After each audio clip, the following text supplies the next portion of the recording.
আসসালামু আলাইকুম, আমি শেখ মাহমুদুল প্রধান, managing director of Bangladesh construction. তো আজকে আপনাদের দেখাবো কী কারণে সার্কিট ব্রেকারে আগুন লেগে যায়। অনেক সময় দেখা যায় সার্কিট ব্রেকারে শর্ট সার্কিট হয়। তো সেই জিনিসগুলি আমাদের সেফটি দেয়, সেই জিনিসগুলির মধ্যে যদি আবার শর্ট সার্কিট হয় তাহলে তো হইল না। তো কী কারণে এই সমস্যাটা হয় আসুন দেখি। আজকে চলে আসছি আমাদের স্কুলে, তো প্রাইমারি স্কুলে। অবশ্য আমি স্কুল থেকে পড়ালেখা করে গেছি। তো এখানে বিদ্যুতের লাইনের সমস্যা। তো এই যে দেখেন শর্ট সার্কিটে একটাতে আগুন লেগে পড়ে গেছে।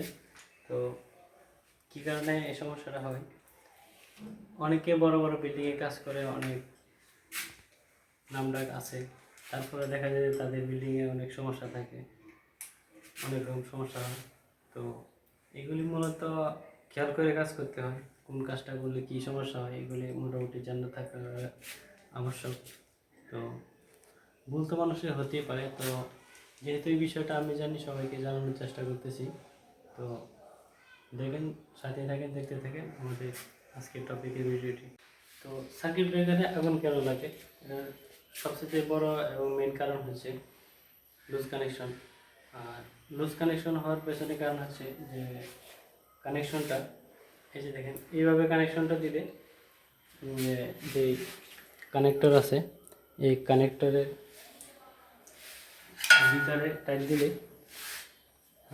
লুজ কানেকশন হওয়ার কোনো চান্স নাই। তো এভাবে টাইট দিয়ে দিলে দেখেন যে ইনসুলেটরটা আছে, ইনসুলেটরটা কানেক্টরের বাইরে আছে, আর যে ওয়্যারটা তামাটা এটা আছে কানেক্টরের ভিতরে। তো এই পদ্ধতিতে কানেকশন করলে লুজ কানেকশন হয় না ও তাছাড়া শর্ট সার্কিটও হয় না। তবে এখানে এসে দেখলাম যে এভাবে কানেকশন করা হয়েছে, দেখুন প্রত্যেকটা কানেকশন এভাবে করা হয়েছে। তো উপরেগুলো আমি মাত্রই ঠিক করে নিয়েছি, এই যে এভাবে প্রত্যেকটা কানেকশন এভাবে করা হয়েছে, ইনসুলেটর সহকারে কানেক্টরে প্রবেশ করানো হয়েছে। তো লাস্ট আমরা এখন দেবো মেইন লাইন। মেইন লাইনও কি ঠিক এভাবে করা হয়েছে কিনা সেটা চেক করব। তো সাথে থাকেন, দেখতে থাকেন।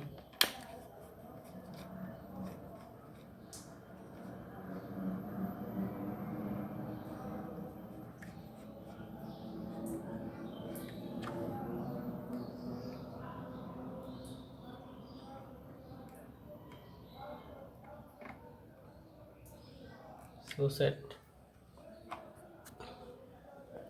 এই কানেকশনটা এভাবেই করা হয়েছে। তো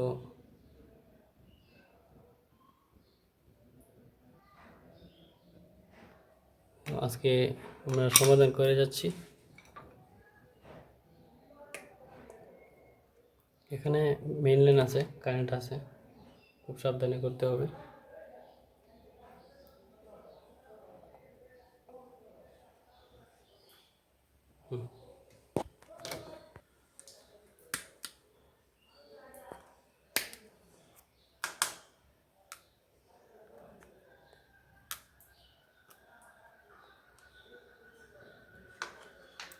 দেখতেই পাচ্ছেন। তো এভাবে কানেকশন দিলে এই যে এক প্রকার মরিচা পড়তে শুরু করে,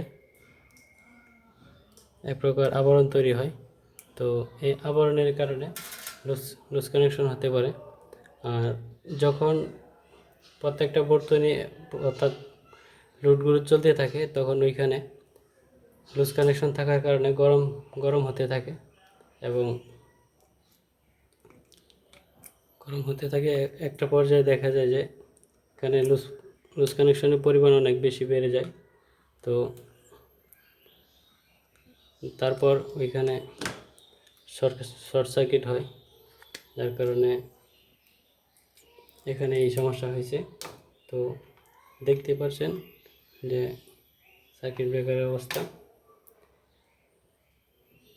তো এটা আমরা ঠিক করে দিচ্ছি।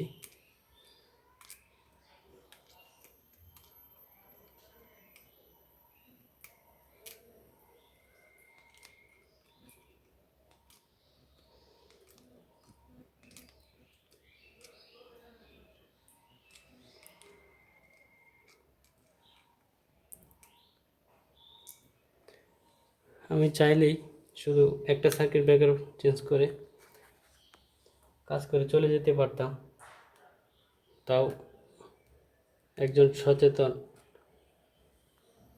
লোক হিসেবে এটা আমার করা উত্তম, এটা আমার দায়িত্ব। তো টাকাটা মেন বিষয় না, মেন বিষয় হচ্ছে সেবাটা।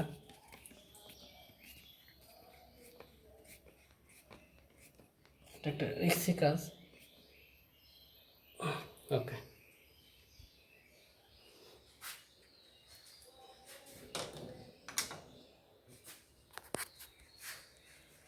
তো